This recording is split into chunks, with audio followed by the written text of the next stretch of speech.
आपले स्वामी बोलतात, अरे, इथे आमच्याकडे देणं घेणं व्यापार चालत नाही. तुला जर प्रसाद हवा असेल तर त्या हाडांच्या ढिगाऱ्यातून हवे तितके हडे घेऊन जा. अक्कलकोट येथे एक तरुण मारवाडी मुलगा स्वामींच्या दर्शनासाठी आला. त्यांच्या सेवेत रमला. 3 वर्षे तो स्वामींच्या सानिध्यात राहिला. त्याचे वडील आणि चुलते त्याला घरी नेण्यासाठी आले, पण तो तयार नव्हता. घरच्यांनी चोळप्पांना विनंती केली. त्यावेळी स्वामी गावाबाहेरील वस्तीवर होते.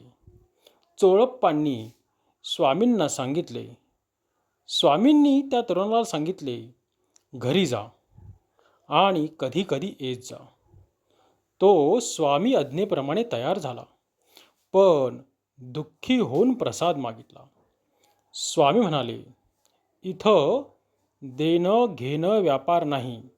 प्रसाद हवा असेल तर हडांच्या ढिगाऱ्यातून घेऊन जा. त्यानं 4 हाडं घेतली व गावी गेला. घरी गाठोडे उघडल्यावर त्या हाडांच्या जागी सुमारे 5 किलो सोनं निघालं. तो पुन्हा अक्कलकोटला येऊन स्वामी चरणी शरण गेला आणि स्वामी चरणांचा अनन्य दास बनला. बोला अनंत कोटी ब्रह्मांड नायक परब्रह्म श्री स्वामी समर्थ महाराज की जय.